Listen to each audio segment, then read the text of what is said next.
में कोटि कोटि वंदन करने के पश्चात आत्मबंधुओं, तत्व ज्ञान से आत्मज्ञान की ओर के सीरीज में आज चौथा सेशन। इस चौथे सेशन में हम जानेंगे चौथे गोल के बारे में। पहले हमने जाना था कि 4 प्रकार की गति होती है, नरक गति, तिर्यंच गति, मनुष्य गति और देव गति। और दूसरे गोल में हमने जाति पांच के बारे में भी चर्चा की थी, जिसमें हमने एकेंद्रिय से लेकर के पंचेंद्रिय तक के जीवों के बारे में बात की थी। तीसरे गोल में हमने कल चिंतन किया था कि शरीर के आधार पर जिन जीवों का डिवीजन हुआ, कैटेगराइजेशन हुआ, उसमें 6 काय जीवों के बारे में भी वर्णन आपने कल सुना था। पृथ्वी काय, अपकाय, तेवकाय, वायुकाय, वनस्पति काय और त्रसकाय। कल जब हम चिंतन कर रहे थे तो वहां पर मैंने आपको बताया था कि 84 लाख जीव योनि होती है। तो इन 84 लाख जीव योनि में कल हमने देखा था कि 6 काय जीव की कितनी कितनी योनि है। तो पृथ्वी काय का 7 लाख पृथ्वी काय, 7 लाख अपकाय, 7 लाख तेवकाय। यानी इसका अर्थ यह होता है कि पृथ्वी काय की योनियां 7 लाख है, अपकाय के 7 लाख, तेवकाय के 7 लाख, वायु काय का भी 7 लाख योनि। वनस्पति काय को हमने 2 में डिवाइड किया था। कल देखा था हमने कि प्रत्येक वनस्पति काय और साधारण वनस्पति काय। प्रत्येक में 10 लाख और साधारण वनस्पति 14 लाख। बेंद्रिय 2 लाख बेंद्रिय। तेंद्रिय कितने हैं? वो भी 2 लाख है। चौरेंद्रिय 2 लाख।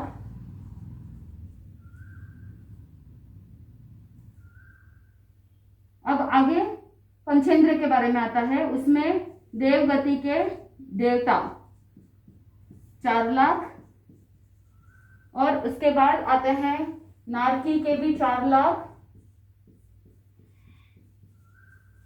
तिर्यंच पंचेंद्रिय 4 लाख और मनुष्य जो होते हैं वो 14 लाख होते हैं।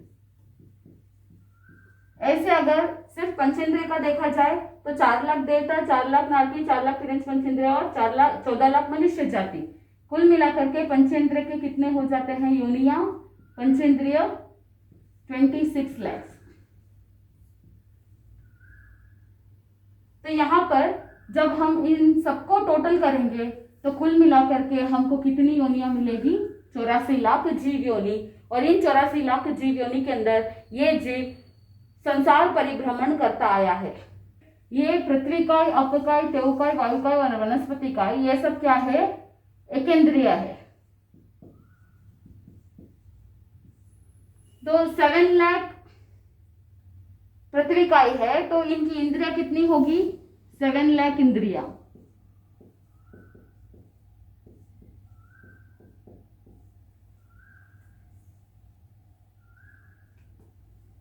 पृथ्वी काय के 7 लाख इंद्रिया, अपकाय के 7 लाख, तेवकाय के 7 लाख, वायुकाय के 7, इनका 10 और साधारण वनस्पति काय का 14। अगर इनको टोटल करेंगे तो कितना आएगा? 28, 38, 48, 52 लाख इंद्रिया। फिर बेइंद्रिय में 2 इंद्रिया होती है और योनि कितनी है? 2 लाख। सो 2 into 2 यानी 4 लाख। बेइंद्रिय, तेंद्रिय, चौरेंद्रिय, इन 3 के कैटेगरी को ज्ञानी जन ने एक नाम दिया विकलेंद्रिय। जहां कहीं भी आपको विकलेंद्रिय शब्द आता है वहां समझ जाना कि विकलेंद्रिय के कैटेगरी में कौन कौन आते हैं? बेइंद्रिय, तेंद्रिय, चौरेंद्रिय। विकलेंद्रिय शब्द में एक शब्द आता है विकल। विकल यानी हीन, जिनमें परिपूर्ण इंद्रिया प्राप्त नहीं है, उसे विकलेंद्रिय कहा। यहाँ पर देखिए, तेंद्रिय में बेंद्रिय के साथ एक और इंद्रिय जुड़ जाती है तो 3 into 2 क्या हो जाता है? 6। और यहाँ पर 4 into 2 8। तो कितना हुआ 10 और 8 18 लाख। फिर पंचेंद्रिय के कितने बताए थे 26 लाख, तो 26 इंटू 5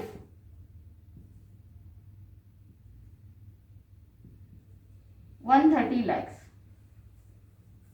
अब हम इन सबको टोटल करेंगे,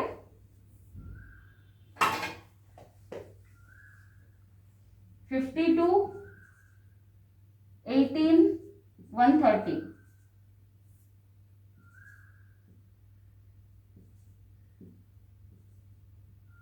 तो ये कितना हुआ 200 लाख। इसका मतलब हुआ 2 करोड़ इंद्रियां।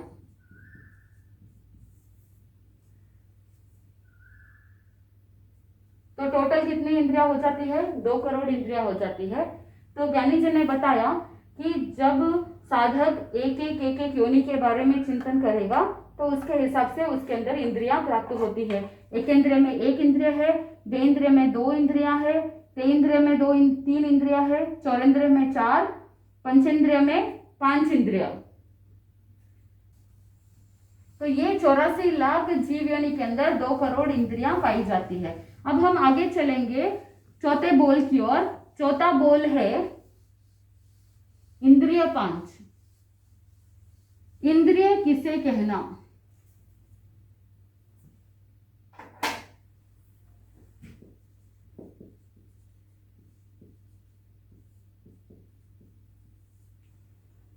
विज्ञान के दौरान अगर चिंतन किया जाए तो इंद्रिय का मतलब होता है सेंस ऑर्गन।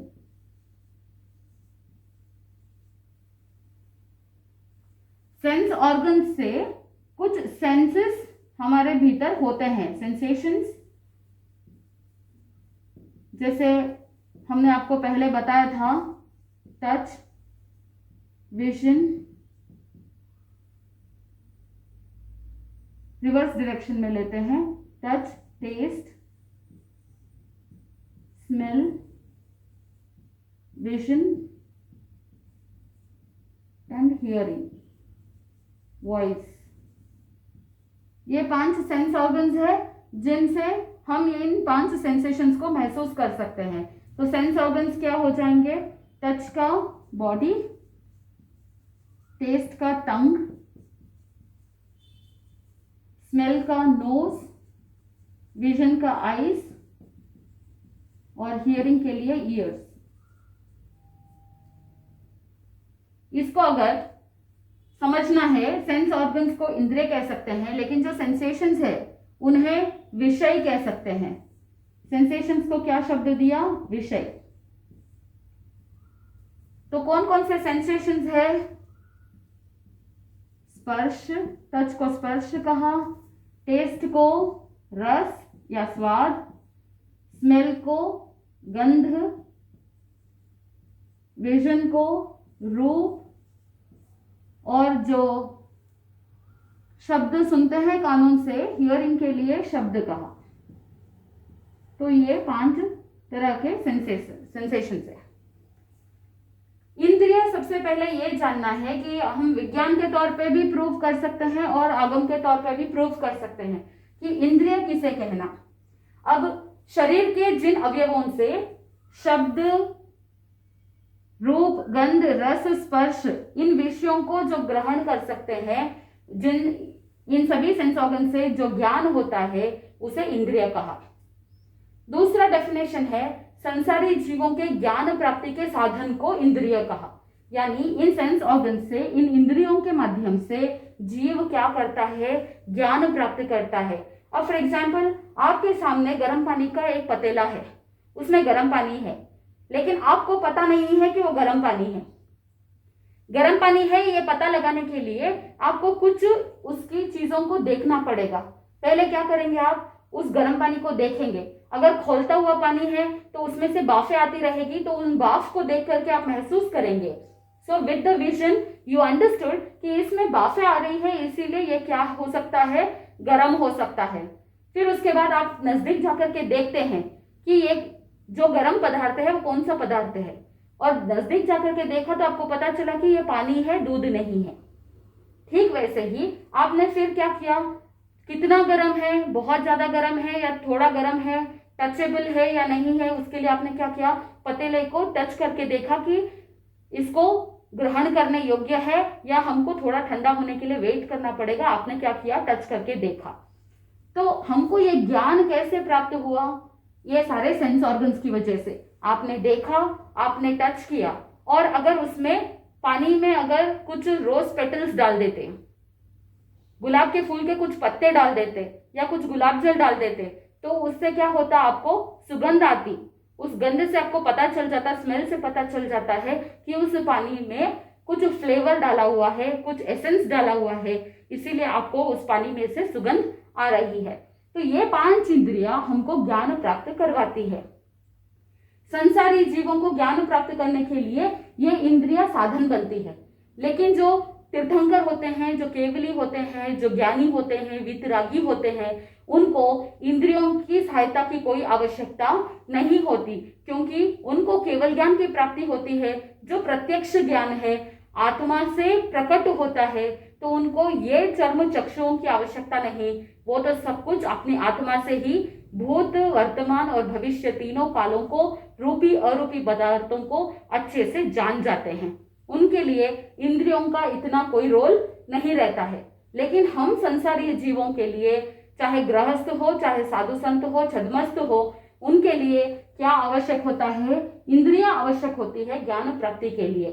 और जीव को इंद्र कहा, यहाँ पे एक शब्द आता है, इंद्रिय में शब्द आता है इंद्र, तो आत्मा को या जीव को इंद्र कहा, और इस इंद्र के चिन्ह को इंद्रिय कहा।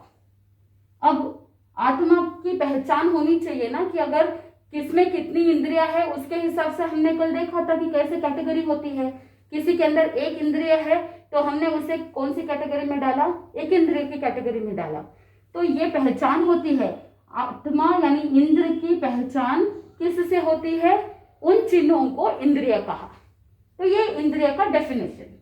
उसके बाद ज्ञानी जन ने कहा इंद्रियों का फंक्शन क्या है, इसका कार्य क्या है, व्हाट इज द फंक्शन। इसका कार्य है विषयों को ग्रहण करना।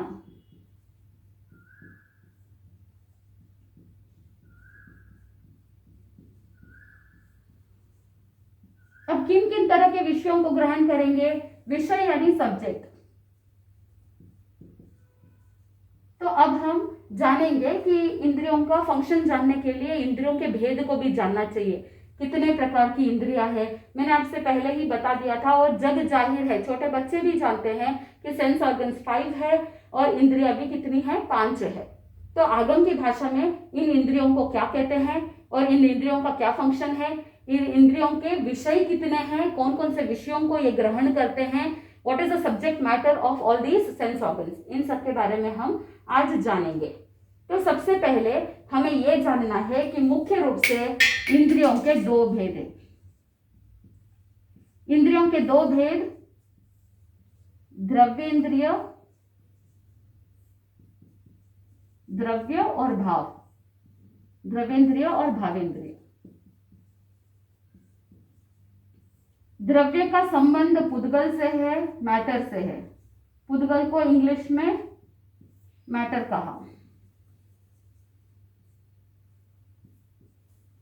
ज्ञानी जन कहते हैं द्रव्येंद्रिय वो है जो इंद्रियों के बाहरी और आंतरिक पौद्गलिक रचना, उदाहरण के लिए जैसे कान है, श्रोतेंद्रिय का ये एक पौद्गलिक रचना है, उसे क्या कहा, द्रव्येंद्रिय। चक्षु है तो ये चक्षु की जो रचना है, आईज की जो रचना है वो पौद्गलिक है, बाहरी और आंतरिक जो रचना है उसे चक्षुरिंद्रिय कहा। और ये जो सिंबल्स या पुद्गल से हम जो बाहरी रचना देखते हैं उसे द्रव्येंद्रिय कहा। और भावेंद्रिय किसे कहते हैं, कि भावेंद्रिय का मतलब है आत्मा की योग्यता तथा व्यापार एवं प्रवृत्ति। आत्मा की जो प्रवृत्ति होती है, इन इंद्रियों के द्रव्येंद्रिय के कारण से आत्मा में जो एक्टिविटीज होती है,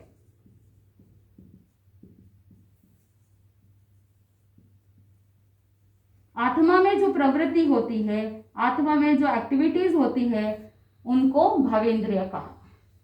तो ये 2 तरह की इंद्रियां हैं। अब हम 5 प्रकार के द्रव्येंद्रिय के बारे में जानेंगे।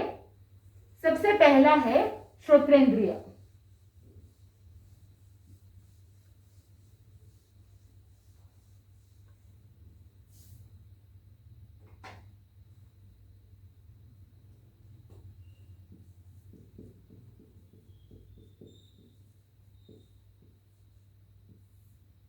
श्रोतेंद्रिय सेंस ऑफ हियरिंग, सबसे पहला ये वाला। और इसके जो शरीर का ऑर्गन है जिससे हम इसको ग्रहण करते हैं विषय को, वो है कान, ईयर्स। तो श्रोतेंद्रिय का जो ग्राह्य विषय है, जो सब्जेक्ट है, वो है शब्द। अब इनके है ना, श्रोतेंद्रिय के 3 विषय है, 3 प्रकार के शब्द को ग्रहण करता है। कौन कौन से? जीव शब्द, अजीव शब्द और मिश्र शब्द। एक उदाहरण से हम जानेंगे। जीव शब्द, जैसे एग्जाम्पल, मैं बोल रही हूं। जब मैं बोल रही हूं तो मैं क्या हूं? जीव हूं। और मेरे तरफ से जो आवाज निकल रही है वो क्या हो जाएगा? जीव शब्द। अब आपके घर पे आपने टीवी चलाई, टीवी क्या है? अजीव है। और उसमें से आपने कुछ शब्द निकल रहे हैं, उसमें से कुछ आवाजें आ रही है, तो वो क्या हो जाएगा? अजीव शब्द। या फॉर एग्जाम्पल, जैसे मैं बोल रही हूं, माइक में बोल रही हूं। अगर माइक में बोला जाता है तो मैं बोल रही हूं जीव शब्द, लेकिन वही भाषा, वही शब्द माइक से एम्पलीफाई होकर के साधक को या ऑडियंस को वो शब्द सुनाई दे रहे हैं। सो जीव शब्द और अजीव शब्द दोनों का मिश्रण है, उसे क्या कहा? मिश्र शब्द। तो इन 3 विषयों को ग्रहण करता है श्रोतेंद्रिय। नेक्स्ट है चक्षुरिंद्रिय। चक्षुरिंद्रिय का विषय क्या है? Vision, eyes. क्या ग्रहण करता है? रूप को ग्रहण करता है। तो इसका ग्राह्य विषय क्या है? रूप है।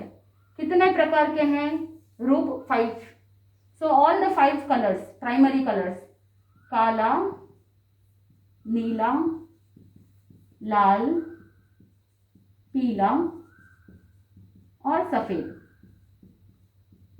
ये जो 5 कलर्स है, 5, इनको रूप भी कह सकते हैं, वर्ण भी कह सकते हैं, कलर्स।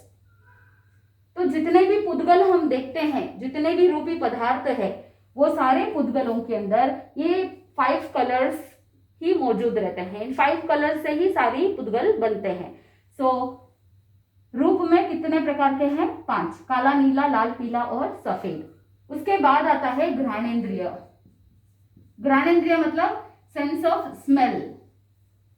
सेंस ऑफ स्मेल में हम क्या देखेंगे? गंध।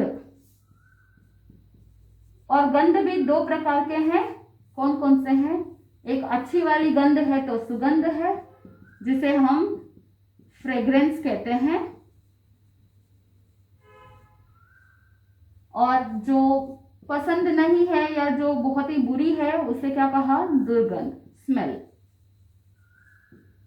तो ये 2 प्रकार की गंध है जो घ्राणेन्द्रिय को पहचान में आती है। अगली इंद्रिय है, घ्राणेन्द्रिय के बाद आता है रसना इंद्रिय। रसनेन्द्रिय जिससे सेंस ऑफ टेस्ट होता है। सूंघने के बाद आप क्या करोगे? टेस्ट करोगे। कोई भी खाने का पदार्थ हो, उसे आप टेस्ट करके ही आप डिसाइड करोगे कि ये खाने योग्य है या नहीं है। तो इसके रस है। रस कितने प्रकार के हैं? रसना इंद्रिय, इसका विषय कौन सा है? रस है। या कुछ लोग इसे स्वाद भी कहते हैं टेस्ट के लिए, बट आगम में जो शब्द यूज्ड है वो रस है। ये कितने प्रकार के हैं? 5। 5 कौन कौन से हैं? तीखा, कड़वा, कशैला, खट्टा और मीठा। तो ये जितने भी टेस्ट है, स्वीट, बिटर, सावर, तो ये सारे किसमें आ जाते हैं? रसना इंद्रिय के विषय है। सेंस ऑफ टेस्ट से हम टेस्ट को महसूस करते हैं। तो ये 5 प्रकार के विषय। अब कुछ लोग क्या करते हैं? इंद्रियों का काम है विषयों को ग्रहण करना। तो विषयों को ग्रहण करना अच्छा होता है या बुरा होता है? आप थोड़ा सा चिंतन कीजिए। लास्ट इंद्रिय आती है स्पर्शन इंद्रिय। स्पर्शना इंद्रिय में स्पर्श ही उसका ग्राह्य विषय होता है। और ये कितने प्रकार के हैं? सेंस ऑफ टच 8 प्रकार के। अब 2 तरह के शब्द मिलते हैं आगमों में। रूढ़ी भाषा में जो बोला जाता है और आगमों में जो बोला जाता है, दोनों आपको मैं बताऊंगी। सबसे पहले आगम के अंदर जो शब्द आठ आते हैं उसके बारे में, कर्कश, मृदु, लघु, गुरु, उष्ण, शीत,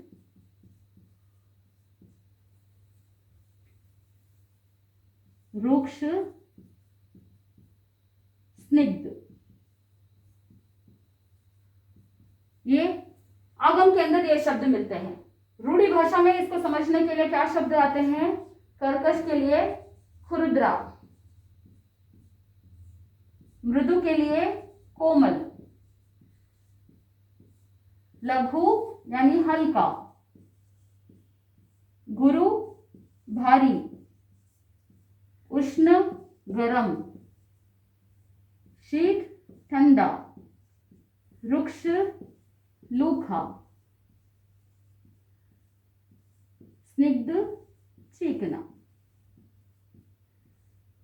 हमारी बॉडी में ये आठों स्पर्श मौजूद है। कैसे? हमारी जो जीभ होती है, चाहे कितना भी टेस्टी खाना खा लो, चाहे कितना भी लुपड़ा चुपड़ा खाना खा लो, लेकिन जीभ हमेशा लूखी की लूखी ही रहती है। और ये जो आंख की कीकी है वो हमेशा चीकनी होती है। साइंस के हिसाब से अगर देखा जाए तो लैक्रिमल सिक्रीशन होता है, इसीलिए वो हमेशा चिकनी होती है। फिर कान की जो ये लोल होती है ये हमेशा ठंडी रहती है। एनी सीजन आप देख सकते हैं, ये जो कान की लोल होती है वो हमेशा ठंडी होती है। और गर्म क्या रहता है? लोगों के आजकल तो सिर गर्म रहता है, लेकिन ज्ञानी जन कहते हैं सिर हमेशा गर्म नहीं होना चाहिए। हमेशा क्या होनी चाहिए? जो पैर का सोल होता है वो हमेशा गर्म होना चाहिए, पैर ठंडे नहीं पड़ने चाहिए। और वैसे ही बॉडी के अंदर बोन्स जो होते हैं वो हमेशा भारी होते हैं। और कर्कश और मृदु के अंदर कोमल क्या होता है? हमारे पेट की जो आंतें होती है, इंटेस्टाइन्स होते हैं, वो हमेशा कोमल होते हैं। और खुरद्रा क्या होता है? ये आपके लिए होमवर्क है कि खुरद्रा बॉडी के अंदर क्या है। बाकी सब तो मैंने आपको बता दिया, ये एक मैं जानबूझ करके पेंडिंग रख रही हूं। आप चिंतन कीजिए कि आपकी बॉडी में कर्कश या खुरद्रा क्या है, और इसका जवाब आप कमेंट बॉक्स के अंदर देंगे। तो जैसे जैसे आप स्वयं इन्वॉल्व होंगे, कम्युनिकेशन करेंगे, उससे ज्यादा से ज्यादा आपको ज्ञान सीखने को प्राप्त हो जाएगा। तो ये 8 प्रकार के स्पर्श स्पर्शना इंद्रिय के विषय है। मैंने आपको प्रश्न पूछा था कि इंद्रियों का उपयोग करना अच्छा है या बुरा है। इंद्रियों का कार्य ही है कि विषयों को ग्रहण करना, तो अच्छा ही होना चाहिए। सही है क्या? लेकिन ज्ञानी जन कहते हैं कि जो 2 बातें आती है, एक राग और द्वेष। जो राग का हेतु होता है उसे क्या कहा? मनोज्ञ। और जो द्वेष का हेतु है वो अमनोज्ञ, यानी मन को अच्छा नहीं लगता। तो एक और अपेक्षा से इंद्रिय को 2 में डिवाइड कर सकते हैं, एक इंद्रिय और दूसरा नो इंद्रिय। आगमों में ये शब्द मिलते हैं। इंद्रिय के अंदर आपने ये सारे 5 इंद्रियों के बारे में देखा। नो इंद्रिय किसे कहते हैं? मन को नो इंद्रिय कहा, या इंद्रिय भी नहीं मन भी नहीं, उसे नो इंद्रिय की ओर आगे बढ़ गए। जैसे सिद्ध भगवान के लिए क्या कहा जाता है? इंद्रिय भी नहीं है, नो इंद्रिय भी नहीं है, यानी 5 इंद्रियों का भी कोई स्थान नहीं और मन का भी कोई स्थान नहीं। तो इन 5 इंद्रियों के विषयों के बारे में हमने जाना। तो मन जो नो इंद्रिय है उसका विषय क्या है? भाव। मन के अंदर जो थॉट्स चलते हैं, जो भाव चलते हैं, वो मन का ग्राह्य विषय है, उसे ग्रहण करता है नो इंद्रिय यानी मन। इनके पर्टिकुलर एक एक ऑर्गन्स है, लेकिन मन का कोई पर्टिकुलर ऑर्गन अलग से नहीं है, ये संपूर्ण शरीर में व्याप्त है। तो जो राग का कारण है उसे क्या कहा? मनोज्ञ। उदाहरण के लिए आप मार्केट में गए, आपने साड़ीज देखी, उसमें से आपको कुछ साड़ी पसंद आई, आपका फेवरेट कलर है, तो वो आपको पसंद आ गया, यानी राग का कारण बन गया, उसे क्या कहा? मनोज्ञ। और दूसरी तरफ आपने कुछ ऐसा भड़कीला डिजाइन देख लिया, भड़कीला कलर देख लिया जो बहुत ही गॉडी है, बहुत ही टैकी है, तो आपको वो अच्छा नहीं लगा, यानी वो द्वेष का कारण बन जाता है। द्वेष का हेतु होने के कारण से उसे आप क्या कहोगे? अमनोज्ञ। तो मनोज्ञ, अमनोज्ञ या राग और द्वेष या अच्छा है या बुरा है, ये सब किसके कारण से है? विषयों के कारण से नहीं है, ये विकार के कारण से है।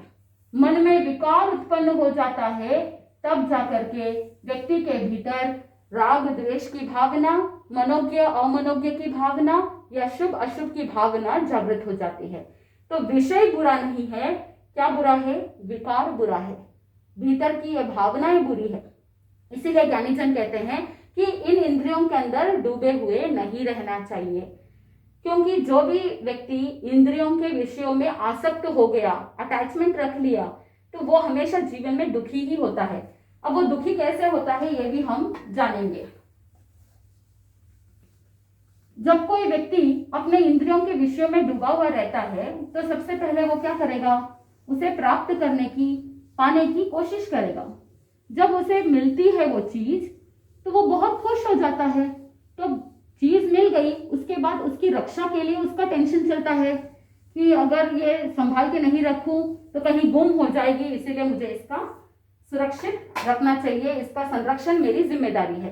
तो पहले प्राप्त करने की लालसा, फिर उसकी सुरक्षा के लिए टेंशन, फिर उसके बाद उसको यूज करते हैं, यानी उस पदार्थ को या उस विषय को हमने खर्च किया, तो खर्च करते हैं तभी भी दुखी होता है व्यक्ति। और खर्च करने के बाद जब वो खत्म हो जाता है या कोई चुरा लेता है या कहीं कुछ गुम हो जाती है, तो उसके वियोग में भी व्यक्ति क्या करता है? दुखी होता है।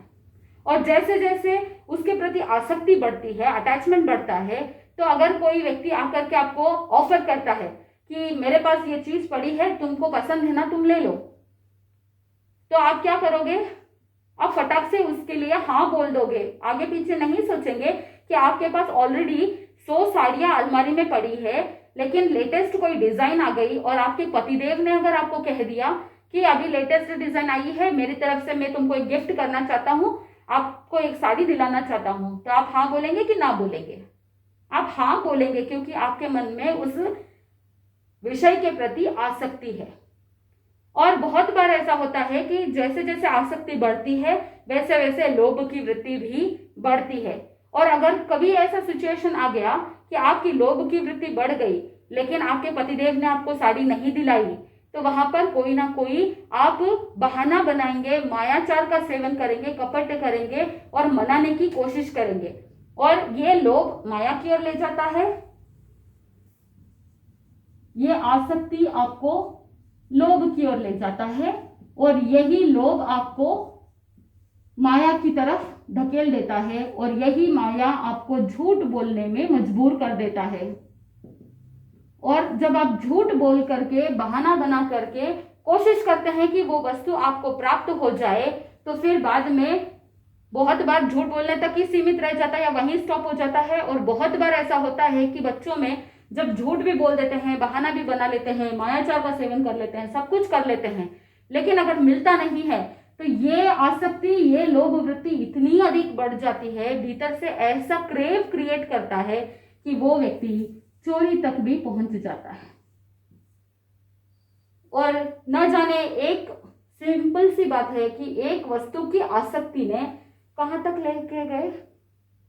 सिर्फ एक छोटी सी वस्तु के प्रति आसक्ति थी, लेकिन ये साइकिल ले जाते चोरी तक पहुंचा दिया। इसीलिए ज्ञानीजन कहते हैं कि वस्तु के प्रति जो विषय की आसक्ति है, ये आसक्ति को छोड़ दीजिए। और जिसने ये आसक्ति छोड़ दी और राग का हेतु या द्वेष का हेतु दोनों के समय में भी संभाव रखा, उससे क्या कहा? वीतराग कहा। वीतराग प्रभु राग द्वेष से मुक्त है, आसक्ति से ऊपर उठे हुए हैं, इसीलिए वो हमेशा सुखी होते हैं। कोई व्यक्ति सोचता है कि मुझे अमुक अमुक वस्तु मिल जाएगी तो मैं सुखी हो जाऊंगा, लेकिन वो सच्चा सुख नहीं है। उसे लगता है कि मुझे सुख मिलेगा, लेकिन हाथ में क्या मिलता है? दुख ही मिलता है। तो ये हमेशा दुख का ही कारण बनता है, आसक्ति। इसीलिए किसी भी चीज के प्रति आसक्ति नहीं रखना चाहिए। उत्तराध्ययन सूत्र के 32वें अध्ययन में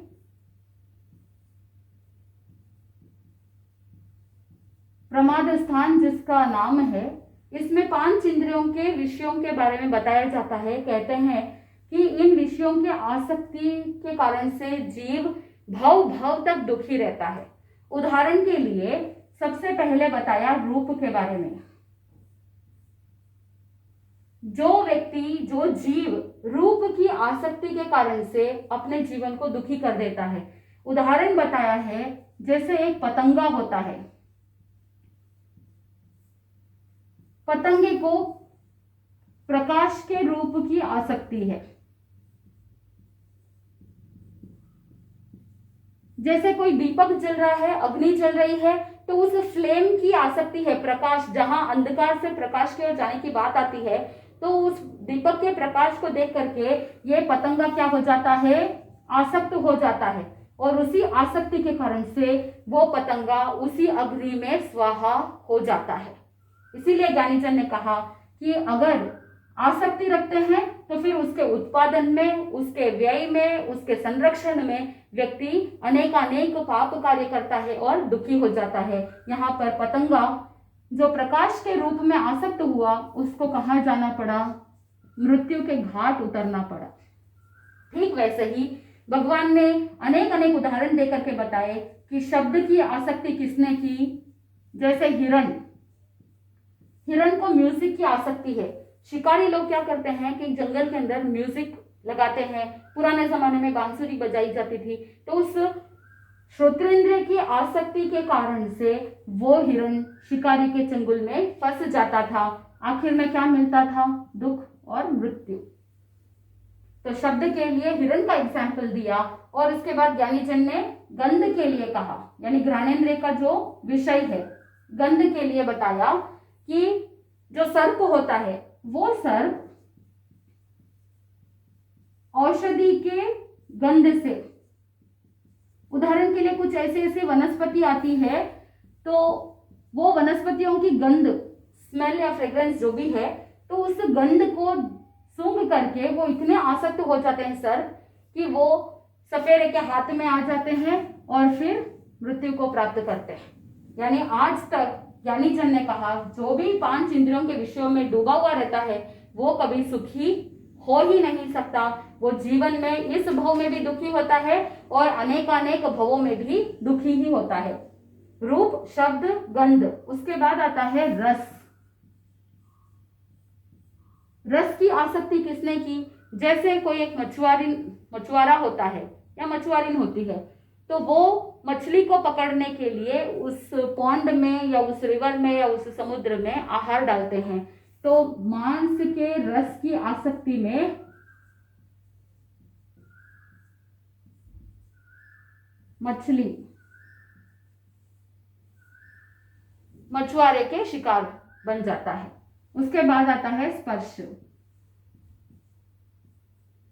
स्पर्शनेंद्रिय के विषय में आसक्त होकर के जो जलाशय होता है, वाटरफॉल्स होता है या रिवर होता है, सरोवर होता है, तो उस जलाशय के अंदर ठंडा ठंडा पानी होता है। तो जो भैंसा होता है वो जलाशय के ठंडे पानी, शीतल जल के प्रति आसक्ति होती है उसको।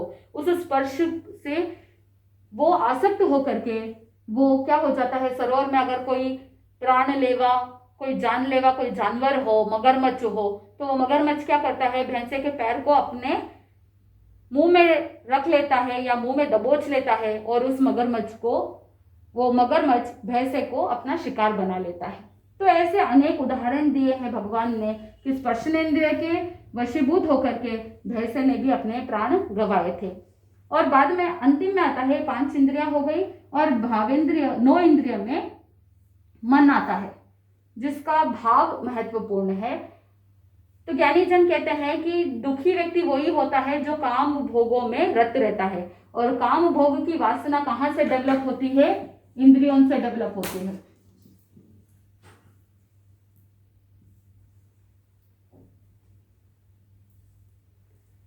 ज्ञानीजन ने कहा कि काम भोग की वासना इंद्रियों से डेवलप होती है और ये जो काम भोग की वासना मन में डेवलप होती है, वहां पर उदाहरण दिया कि जैसे एक हाथी है, वो हाथी अपने हथिनी के प्रति अट्रैक्ट होकर के वो क्या करता है, शिकारी के चंगुल में फंस जाता है। इसीलिए ज्ञानीजन ने कहा चाहे मन हो या चाहे पांचों इंद्रिया हो, इनकी आसक्ति में कभी डूबे हुए नहीं रहना चाहिए। तो भगवान ने चौथे बोल के अंदर 25 बोल के इस चौथे बोल में जो इंद्रिय पांच है, इन पांचों इंद्रियों के विषयों को जान करके इंद्रियों के विषयों को ग्रहण करना है। वो जो भी कार्य है वो कार्य संपन्न करने के लिए इंद्रियों के विषय है, लेकिन इसके प्रति राग द्वेष की भावना नहीं होनी चाहिए और राग और द्वेष के सिचुएशंस में भी संभाव रखते हुए अपने इंद्रियों के प्रति विजय प्राप्त करने का लक्ष्य रखना चाहिए। जो साधक अपने इंद्रियों का दमन करता है, जो साधक अपने इंद्रियों को वशीभूत रखता है, अपने इंद्रियों को अपने कंट्रोल में रखता है, वही साधक उत्तरोत्तर आगे बढ़ सकता है। अभी लॉकडाउन के दौरान आप घर में बैठे हैं तो आपकी इंद्रियां बहुत ज्यादा चंचल हो रही होगी, आपका मन चंचल हो रहा होगा। बैठे बैठे टाइम पास करने के लिए बहुत सारे इंद्रियों को पोषित करने के लिए आप साधन जुटा रहे होंगे, लेकिन ये सच्ची परीक्षा है कि ऐसे सिचुएशन में भी आप अपने इंद्रियों को कंट्रोल करके, आप अपने इंद्रियों को अपने वश में रखते हुए अपने आप को कैसे आगे बढ़ाएंगे, जिससे आप ज्यादा से ज्यादा अपनी आत्मा की ओर आगे बढ़ सकते हैं और दुख से ऊपर उठ करके अव्यबाद सुख के लिए प्रयास कर सकते हैं। आनंद की प्राप्ति होगी। इसी मंगल भावना के साथ आनंद ही आनंद। एवरी मंडे आपको कुछ आगम की वाणी या दूसरे वीडियोस आपको बताए जाएंगे, जिससे आप और अधिक दूसरी चीजों का भी लाभ ले सकते हैं। तो ट्यूसडे टू संडे आपको 25 बोल की क्लासेस रहेगी। एवरी मंडे आपको दूसरे वीडियोस भी प्राप्त होते जाएंगे, जिससे आगम की वाणी भी आपको प्राप्त होगी और अलग अलग तरह के और भी उन्नति की ओर आगे बढ़ने के लिए साधन प्राप्त होते रहेंगे। आनंद की प्राप्ति होगी। और एक बात और मैं बोलना चाहूंगी, जो ये इंद्रियां हैं, इन इंद्रियों को कैसे यूज करना, उसके लिए भगवान ने एक बात बताई, जे आसवा ते परिसवा, जे परिसवा ते आसवा। यानी जो आश्रव के साधन है वो संवर के साधन हो सकते हैं और जो संवर के साधन है वो आश्रव के साधन बन सकते हैं। इसका मतलब ये हुआ कि जो पाप का साधन है वो धर्म का साधन बन सकता है, जो कर्म का साधन है वो क्या हो सकता है, आत्मा के अंदर कर्म आने से रोकने का साधन बन सकता है, और जो रोकने का साधन है, जो आत्मा को संवर की ओर ले जाए, वो अगर आपने सावधानी नहीं रखी तो वो क्या बन सकता है, कर्मों का बंधन का कारण बन सकता है। तो सो चॉइस इज योर्स कि आपको कर्मों के बंधन की ओर जाना है या कर्मों से मुक्ति प्राप्त करने के लिए प्रयास करना है, आश्रव के द्वार की ओर जाना है या संवर की ओर जाना है, ये आपको ही डिसाइड करना है। क्योंकि जो इंद्रिया होती है वो इंद्रिया अगर सत् कार्य में लग जाए तो आप शुभ की ओर अग्रसर हो सकते हैं और अपनी आत्मा अशुभ से शुभ और शुभ से शुद्ध की ओर जा सकती है, अगर इंद्रियों को सत् कार्य में लगाया तो। और जिन्होंने अपने इंद्रियों को दुष्कार्य में लगा दिया, मिसयूज कर लिया, तो उसकी दुर्गति हो सकती है और कर्मों के बंधन तीव्र हो सकते हैं, जिससे ये जीव इस भव पर भव दुखी हो सकता है। तो आत्मबंधुओं, आप अपनी इंद्रियों को सत्कार्य में लगाइए, अपने इंद्रियों को अपने कंट्रोल में रखते हुए अपने जीवन को आगे बढ़ाने का लक्ष्य रखेंगे तो निश्चित रूप से शीघ्रातिशीघ्र मोक्ष की मंजिल प्राप्त होगी। इसी मंगल भावना के साथ बोलिए श्री जैन धर्म की जय। जिन्होंने चैनल को सब्सक्राइब नहीं किया है वो शीघ्रातिशीघ्र चैनल को सब्सक्राइब करें, बेल आइकन दबाइए ताकि आपको नोटिफिकेशंस मिलते रहेंगे। अगर आपको कोई जिज्ञासा हो, कोई डाउट्स हो तो कमेंट बॉक्स में आप अपना कमेंट लिखिए, अपना प्रश्न लिखिए, जिसको हम जवाब देने का प्रयास करेंगे।